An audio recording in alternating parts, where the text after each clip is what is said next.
오후 예배 오신 여러분 환영합니다. 우리 서로 인사 한 번 더 하겠습니다. 바다라 부르시니 좋았더라. 이렇게 서로 인사하겠습니다.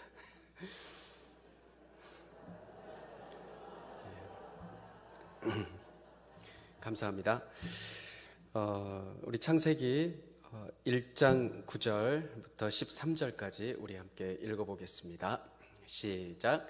하나님께서 말씀하시기를 하늘 아래의 물은 한 곳에 모이고 묻이 드러나라 하시니 그대로 됐습니다. 하나님께서 이 묻을 땅이라 부르시고 모인 물을 바다라 부르셨습니다. 하나님께서 보시기에 좋았습니다. 하나님께서 말씀하시기를 땅은 식물 곧 씨를 맺는 식물과 씨가 든 열매를 맺는 나무를 그 종류대로 땅 위에 내라 하시니 그대로 됐습니다. 땅이 식물 곧 씨를 맺는 식물을 그 종류대로 씨가 든 열매를 맺는 나무를 그 종류대로 냈습니다. 하나님께서 보시기에 좋았습니다. 아멘. 그리고 저녁이 되고 아침이 되니 셋째 날이었습니다. 하나님의 천지 창조를 6글자로 줄이면 제가 3년 신학을 하고요. 이제 창세기를 6글자로 줄이게 되는데요. 이렇게 됩니다. 빛, 하, 채별, 세멘. 첫째 날 빛, 둘째 날 하늘, 셋째 날 채소, 넷째 날 해와 달, 별, 다섯째 날 새와 동물, 그리고 여섯째 날 사람. 이렇게 지으셨습니다. 설교 중간에 제가 한번 물어볼 건데 잘 기억하시기 바랍니다. 창세기 1장 1절은 하나님께서 태초에 하늘과 땅을 창조하셨다 선포하며 시작합니다.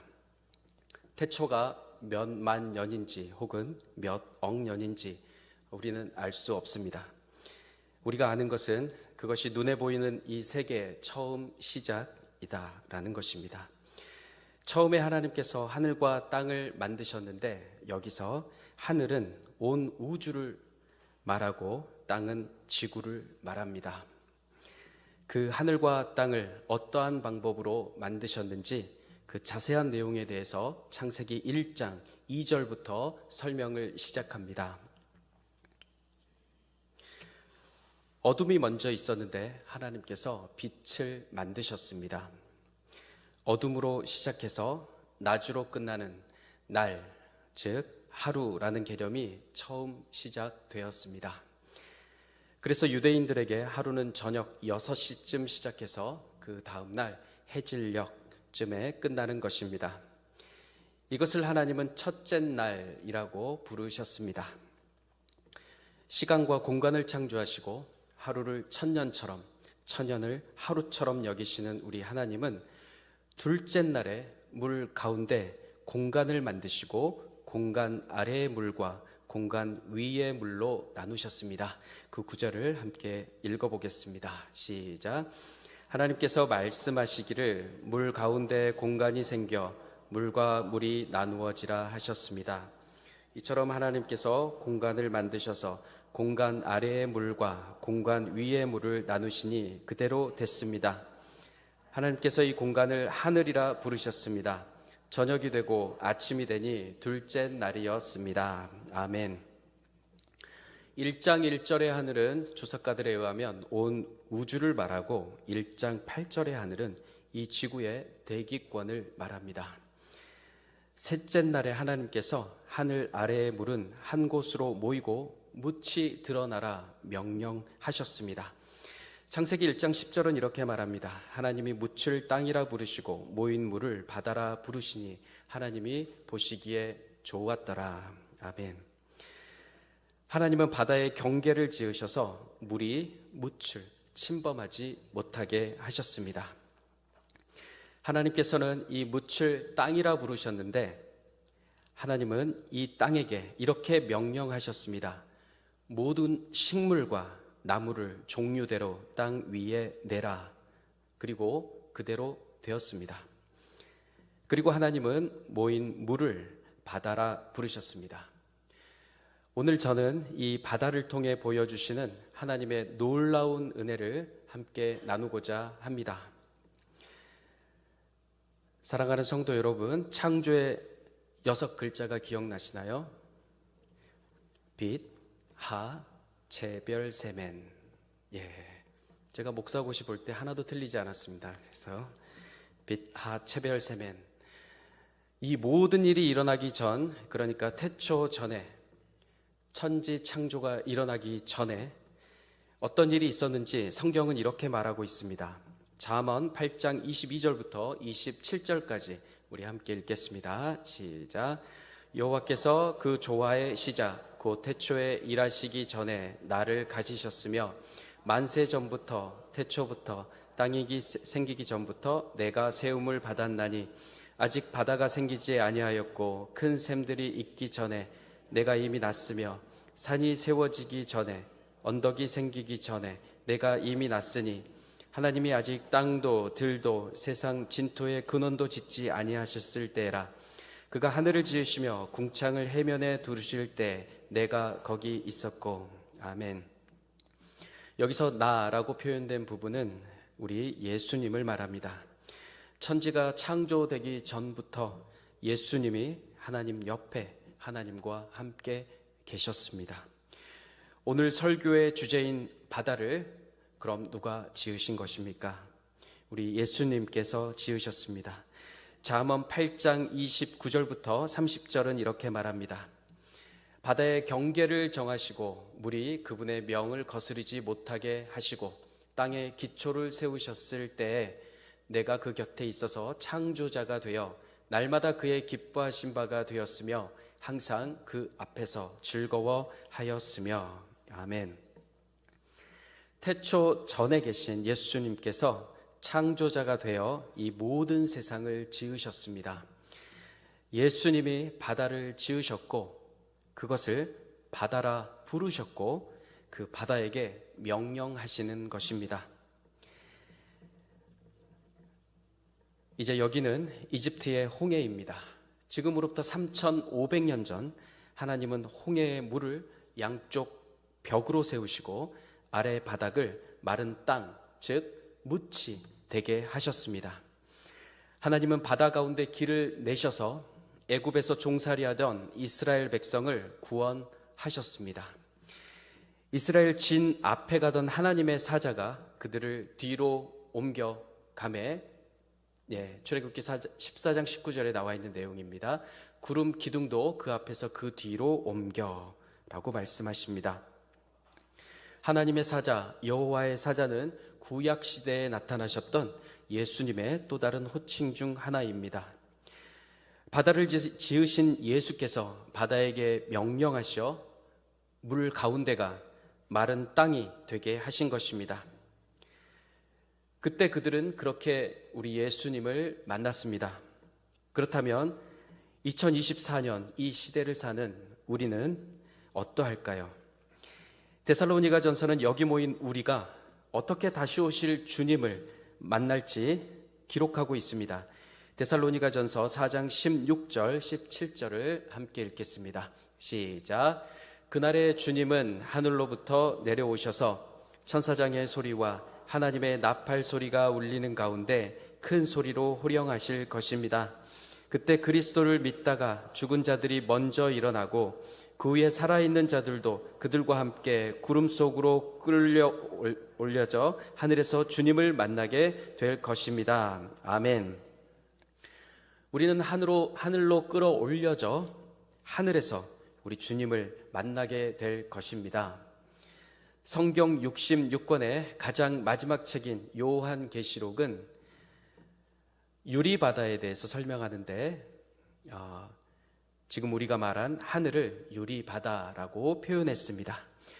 요한계시록 15장 2절을 제가 읽겠습니다. 나는 또 불이 섞인 유리바다 같은 것을 보았고 짐승과 그의 우상과 그 이름의 숫자를 이긴 사람들이 하나님의 하프를 들고 유리바다에 서 있는 것을 보았습니다. 아멘. 바다이긴 한데 묻이 있는 바다가 아니라 투명한 바다입니다. 영어로는 glass라고 되어 있습니다. 즉 우리가 창세기에서 봤던 물과 물 사이의 궁창이 바로 우리 눈에 보이는 유리바다인 것입니다. 3,500년 전에 붉은 바다도 홍해이고, 여기 모인 우리가 만나게 될 불 섞인 유리바다도 한자로 표현하면 홍해입니다. 우리의 미래를 보여주시기 위해 그 먼 옛날 우리 예수님께서 미리 한번 보여주신 것입니다. 그때 이스라엘 민족이 바다를 마치 육지처럼 지나갔다면, 여기 모인 예수 믿는 우리들, 즉 교회는 유리바다, 즉 궁창이라 불리는 저 하늘을 지나서 위로 올라가는 것입니다. 그 옛날에는 이쪽 땅에서 저쪽 땅으로, 애굽에서 가나안으로, 가로로 이동했는데요, 이제는 땅에서 하늘로, 수직으로 우리가 이동하게 됩니다. 창세기에 나오는 홍해를 명하여 가르시고 마른 땅같이 건너게 하신 예수님이 이제 우리로 유리바다를 건너게 하실 것입니다. 그때 그 당시처럼 우리 또한 홍해를 건너는 놀라운 일이 일어나는 것입니다. 바다 깊은 곳에 길을 내어 홍해를 건넌다는 것은 죄와 허물로 죽었던 우리를 하나님이 살리신 것을 또한 의미합니다. 홍해를 건너는 것은 우리가 예수님의 십자가의 보혈로 구원받는 것을 말합니다. 죄악된 세상 애굽에서 떠나 하나님의 구원받는 백성이 된 것입니다. 우리의 옛 자아는 죽고 예수의 생명으로 다시 살게 된 것을 의미합니다. 나는 죽고 예수로 사는 사람이 되었다는 것입니다. 이 땅에서 우리는 이미 홍해를 건넜고, 즉 이미 구원을 받았습니다. 그리고 주님 오시는 날 또 다른 홍해를 건너게 될 것입니다. 로마서 6장 6절은 이렇게 선포하고 있습니다. 우리 함께 읽겠습니다. 시작. 우리가 알거니와 우리의 옛사람이 예수와 함께 십자가에 못 박힌 것은 죄의 몸이 죽어 다시는 우리가 죄에게 종 노릇하지 아니하려 함이니. 아멘. 사랑하는 성도 여러분, 우리는 예수님의 십자가 보혈로 이미 이 땅에 홍해를 건넜습니다. 이제 주님 오시는 날 거룩한 신부로 예비되어서 그 불 섞인 유리바다, 즉 홍해에서 사랑하는 우리 주님을 만나게 될 것입니다. 그러나 잠깐이면 오신다고 하신 우리 주님이 아직 오시지 않습니다. 나를 금방이라도 집어삼킬 것 같은 거대한 파도가 출렁이는 이 세상을 우리는 어떻게 계속해서 살아가야 할까요? 망망대해 아무것도 보이지 않고 아무것도 알 수도 없는 2024년 이 바다 앞에 우리 성동교회 공동체는 어떻게 서야 할까요? 예수께서는 우리가 이 거대한 파도가 출렁이는 바다를 어떠한 관점으로 바라보아야 하는지 예수님의 제자 베드로의 이야기를 통해 오늘 알려주십니다. 2000년 전에 그 갈릴리 바다로 우리 함께 가보겠습니다. 예수님은 마른 땅 무태 계셨고 제자들은 건너편 무트로 가기 위해 바다 한가운데 있었습니다. 마태복음 14장 24절부터 32절까지 우리 함께 읽어보겠습니다.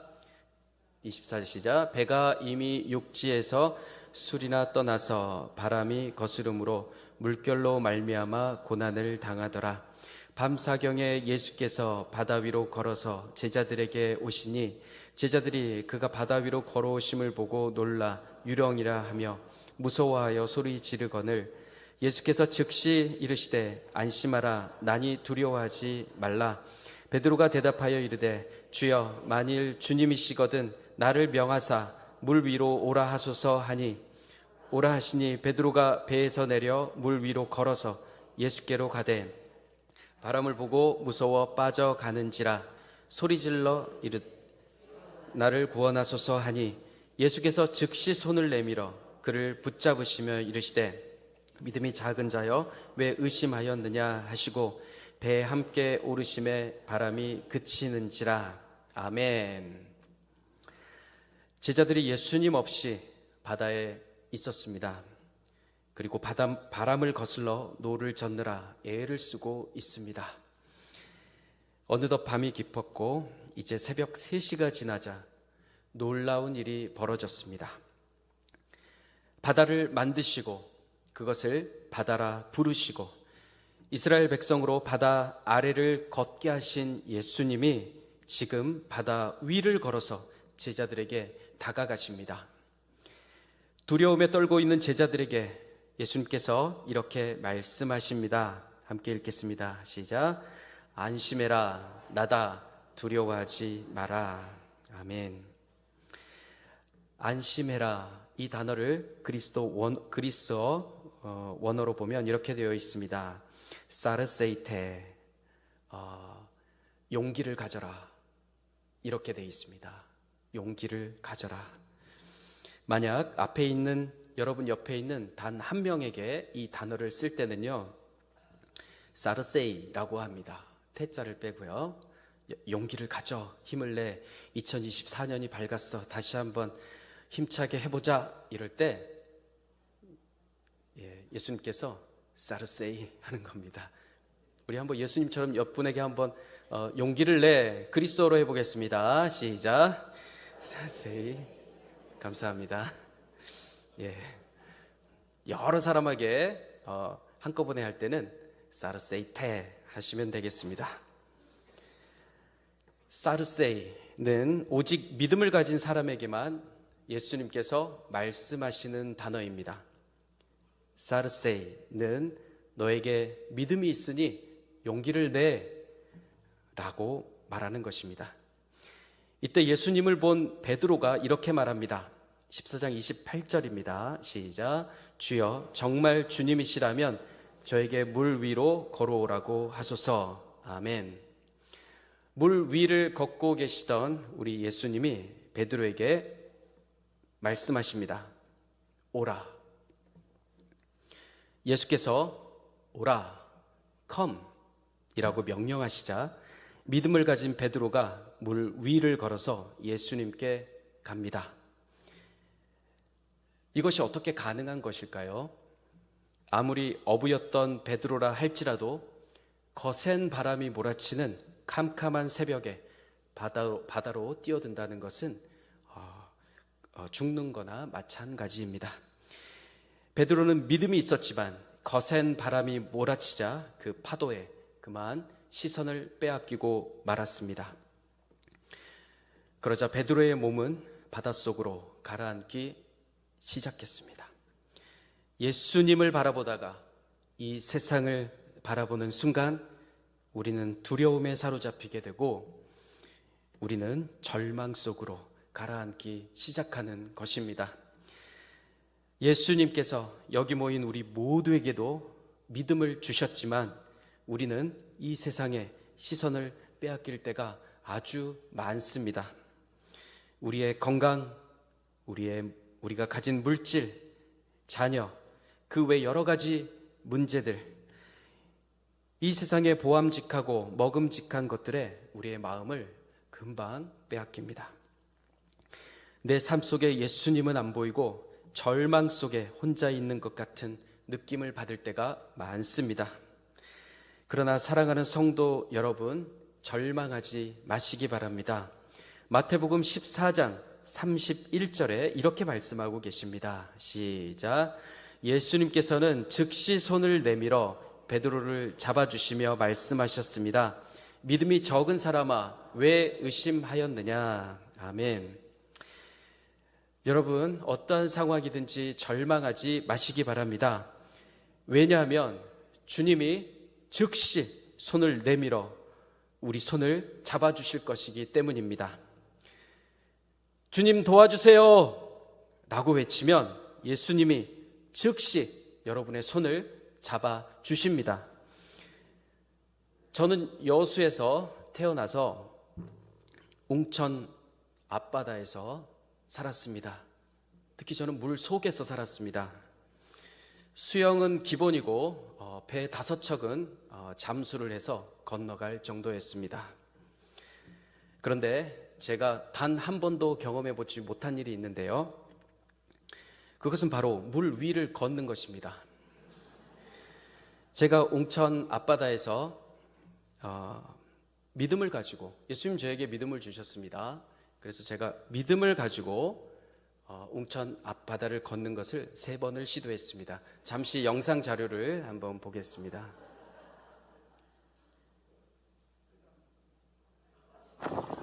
소리가 나올까요?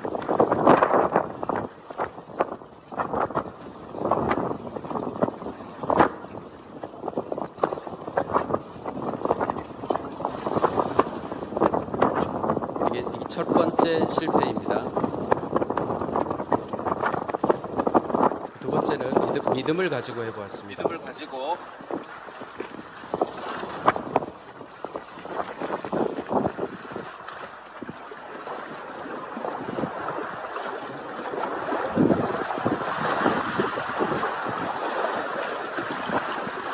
세 번째는 베드로처럼 배에서 뛰어내렸습니다. 안 돼요.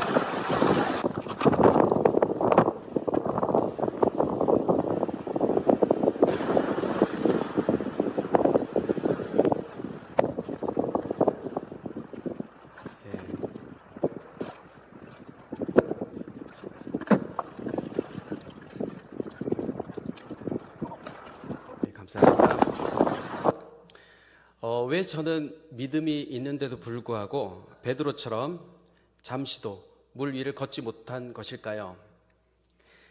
그것은 우리 예수님이 아직 오라라고 말씀하지 않았기 때문입니다. 그러나 예수님이 우리에게 오라 하실 때 우리는 바다 위를 걸어서 예수님께 갈 수 있습니다. 왜냐하면 우리에겐 믿음이 있기 때문입니다. 에베소서 2장 8절은 이렇게 말합니다. 여러분은 은혜로 인해 믿음으로 구원받았습니다. 이것은 여러분에게서 나온 것이 아니요 하나님의 선물입니다. 아멘. 사랑하는 성도 여러분, 우리 주님 오실 때까지 주께서 선물로 주신 이 믿음을 굳게 붙잡으시기 바랍니다.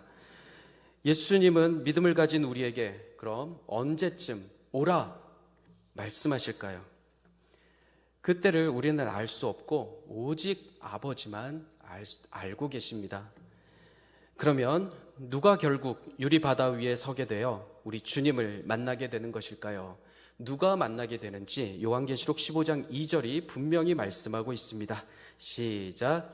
나는 또 불이 섞인 유리바다 같은 것을 보았고 짐승과 그의 우상과 그 이름의 숫자를 이긴 사람들이 하나님의 하프를 들고 유리 바다 위에 서 있는 것을 보았습니다. 아멘. 이긴 자들이라고 분명하게 말씀하고 있습니다. 이긴 자들은 누구입니까? 이긴 자들은 끝까지 믿음을 가지고 인내한 사람들입니다. 우리의 믿음이 작을 수도 있고 연약할 수도 있습니다. 하지만 우리는 전혀 걱정할 필요가 없습니다. 중요한 건 믿음이 있다는 것입니다. 믿음은 하나님이 주신 선물입니다.